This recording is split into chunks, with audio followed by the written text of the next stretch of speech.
Hey, how are you? Buy now, pay later. We've all seen it. We've all heard it. Hell, some of us might even be using it. And I'm not too proud to say that I actually have in the past, as of quite recently, in fact, a purchase that I may or may not get into in this video.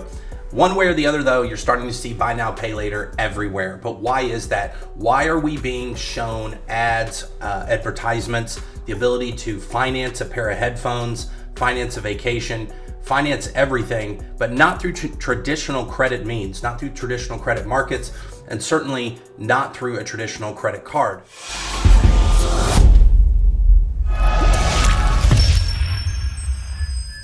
But first, what is buy now, pay later? I did a video on Affirm a couple months ago about the stock price, what the Affirm stock price and what the company can show us about the economy going forward, and more importantly, what that actually shows for the US economy, the world economy, as we move into more of a credit-induced coma from the amount of money that we're borrowing, from the amount of money that we're putting on credit.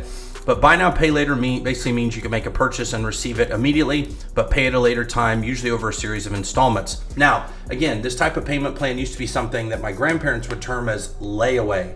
So layaway was, I go in, I make a payment on something, maybe it's a coat, maybe it's a piece of furniture. I put that on layaway, I make installment payments, and then when I'm finished paying for it, I can actually take the good or at that time the service home. Today it's I can instantly get something on my phone immediately, whether I own it or not, get it shipped to my house or buy that ticket to that game or that ticket to a concert, that vacation, consume the good or service, and then again through an app, through something that's on demand, I'm able to see that instantly. What they're not telling you though is, what does this do to your psyche? What does this do to your mentality? What does this do to us as a country when it comes to consuming goods and services? How do we look at ownership, and what's that going to look like in another 10, 20, 30 years? Now, buy now, pay later is nothing new. I think there's plenty of companies out there, Affirm, Klarna, PayPal, there's a few others. I'm going to be focusing in on Affirm, Klarna, and PayPal today. But again, some of the pros are you don't have any zero interest. There are zero interest plans, no minimum credit score required, and available at most retailers during checkout. Yeah, I get on Amazon, I get on Google checkout, I go to stores, I'm in to purchase items like t-shirts or undergarments, and I can immediately see I have the ability to finance that. Now, who you might be thinking, who would want to finance? Maybe it's a t-shirt, maybe it's a sport coat, maybe it's a new iPhone, but who would have the ability or want to finance something at such a low cost? Well, actually, there's a lot of people out there that would like to. Some of the cons, though, some of the plans do charge interest. Yeah, they're not all free. They do charge fees, some of them do. And I want to focus in on this one. It's very easy to overspend. It's very easy to say, well, instead of $1,000, I can make 12 monthly payments of $80, and the $80 seems much easier. But what people don't understand and what they commonly miss is, just like with a car payment, that $400 or $500 a month doesn't seem like a lot, but when you have to make 60, 72, or even 84 months of payments, after a year or two, and you realize, God, I'm not even a third or halfway done, I've still got month after month after month, it starts to get rather cumbersome. And disputes and returns can be challenging. Well, that's very interesting, because the disputes part, when you normally have a dispute with a credit card company, you can call them and file a dispute, and it may or may not get resolved. But once you go and purchase something through Affirm or through Klarna or through PayPal on a buy now, pay later, it can get very, very cumbersome to try and dispute that and get your money back. Now, we mentioned a few here. Affirm, I've used Afterpay, Apple Pay Later, Klarna, PayPal, and Zip. Now, there are some alternatives, which we're going to go over in just a second. Those could be zero interest credit cards, which I'm not against at all. And then small personal loans, I would just be careful on the interest rate there. How do you actually use this though? What actually makes it work? So if you're looking for a low interest loan, in this case, Affirm could be a good option. The maximum loan is $25,000. Can you do it with bad credit? Yes, get said, it depends. A lot of these don't get ran through credit agencies. So if you are someone with bad credit, this could actually be an option. And then the third one is down here is, do you actually need a credit score? And the answer is usually no, because again, they're not pulling your credit and they're not reporting it to any of the three big credit bureaus. Now, what you should know, like I said, I went over some pros and cons here, but I think this article from Oberlo this year was very, very, very telling. Now, you would think there's not a lot of people out there that are actually buy now, pay later, but there are. If you look down here, you'll see how many people actually are doing buy now, pay later. As of 2020 or as of 2023, 88.2 million people, and projected into 2026 is 104 million people. So in 5 years, it's more than doubled, which is incredible. Now, if you think about that, and that's just in the US. So if you think about what that means globally, you could potentially have close to 1 billion people doing buy now, pay later. Why is that so significant? Well, for a couple of things. One, as we become more of a renter and borrower and debted culture, it's going to make it harder to delineate the lines between what do you own and what do you rent. Now, it's an interesting question. If I go and finance a treadmill and it's in my house and I'm running on it and I make my monthly payments for 12 or 24 months, but I don't or I miss a payment, who actually owns the treadmill? Does the debtor come and collect it? Do I own part of the treadmill? Can I cut it in half and can I take half of it, the half that I own? Do they get all of it? How does that affect my credit score? At what point do they come and they actually take the good or service away from you? If I go over here and I move over into the actual Affirm site, I want you to take quick note of how easy they make it to use buy now, pay later. I can come in here, look at any of these categories, and it'll immediately tell me what I'm able to buy. So if I'm looking for an accessory, what am I shopping for? Let's say I'm looking for new Ray-Ban sunglasses. I can come in here, check my purchasing power immediately. Now, this is where it starts to get interesting. Once you build enough credit with one of these firms, let's take it Affirm, for example, you're able to start spending more. And what does that mean? Well, obviously, just like banks and just like credit cards, these buy now, pay laters like Affirm and Klarna want you spending more. They want you to consume more. And once you've made a certain amount of payments over time, your purchasing power starts to increase. Now, I want you to stop and think about that.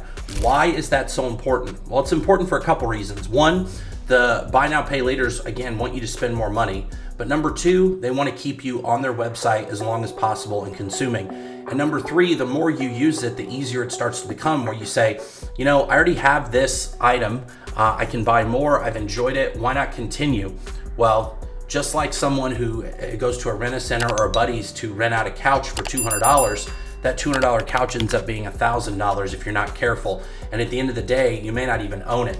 I would be very cautious with things like this, where you're looking at paying over time, shopping on here. Again, they make it very, very easy. I can click this button and start opening up another tab that will take me to, a site where I can start to purchase some of these other goods and services.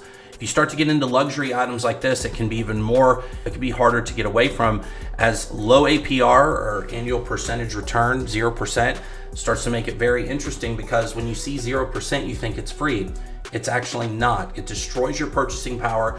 If you're taking money that you would normally not use for a good and service like this, you're putting it towards this, even at 0% interest, that's time decay of money, where you could take that money and put it into an investment. You could put it into something that will yield a return versus taking a loss on a depreciating asset. Now, if I move over into Klarna, you can actually see what their website looks like too. It's much the same. I can come in here, I can start shopping immediately, and I'm not even logged in here. I do not have a Klarna account, but if I were, I could come down here and start looking at, maybe I need a drone for Christmas. Maybe I'm gonna buy this for someone. Well, immediately I can come in here and see what it looks like from Walmart. I can see what the reviews are like. I can actually see what the stats are like. And I do actually appreciate this. It's showing me what the price was like over the entire course of the product, going back all the way to June of 2022. I can look at the popularity, etc. But one thing I want you to keep in mind is, once I start clicking around here, you're going to go into some of these websites and you're going to see immediately that they have the ability to shop and use some of these buy now, pay laters. When I add this to my cart, I'm guessing it's going to come back and give me the ability to finance this. So when I say no thanks, let's actually add this to the cart and see what it does. Now I'm guessing that we'll just say guest checkout. We'll say ship. My guess is that down here when I go to payment, it's going to let me do that. Same thing here when I go and I click back into something else. Let's say I'm looking for a watch.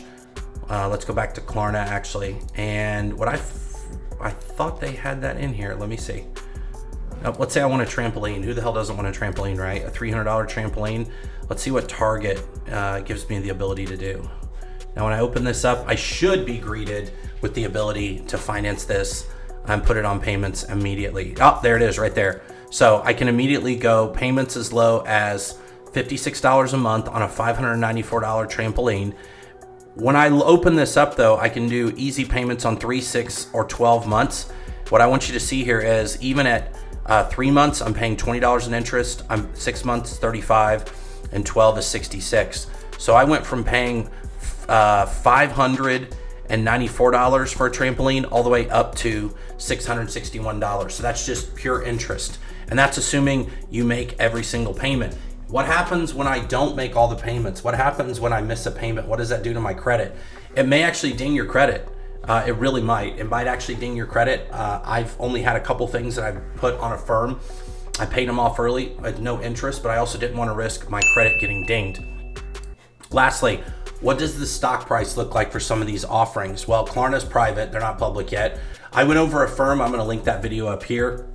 But before I actually go over some of the stocks that hold some of these buy now, pay laters, if you're finding value in this, please give me a like, please comment, please give me a thumbs up. Write down in the comments below if you're using any buy now, pay later products today, what you financed and what you like about it, or if you don't like it. I'm interested and curious about positives, negatives, and neutrals of this. All right, next, we look at PayPal. I did not go over PayPal in this, but PayPal is one of those that's up there. Everybody uses PayPal for either business or personal, but PayPal is a buy now, pay later, and you can see what their stock has done since they've been brought out back in 2015 and they split from eBay.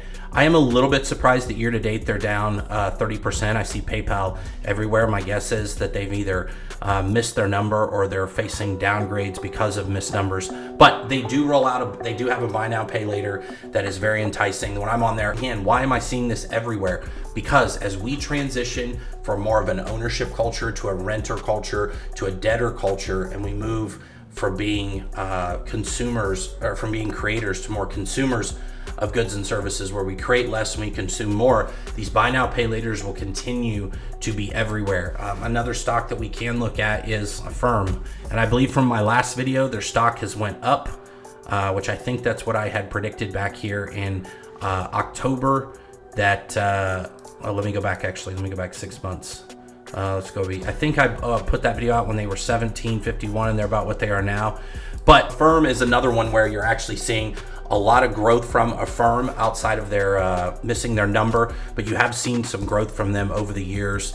When I look back over during COVID back in 2021, when everyone was stuck at home, what were people doing? They were financing, buy now, pay later, whether it's a Peloton, whether it's a tonal, whether it's a bed, whether it's a treadmill, whether it's whatever. Buy now, pay later made it very easy for people to consume goods and services without actually owning them.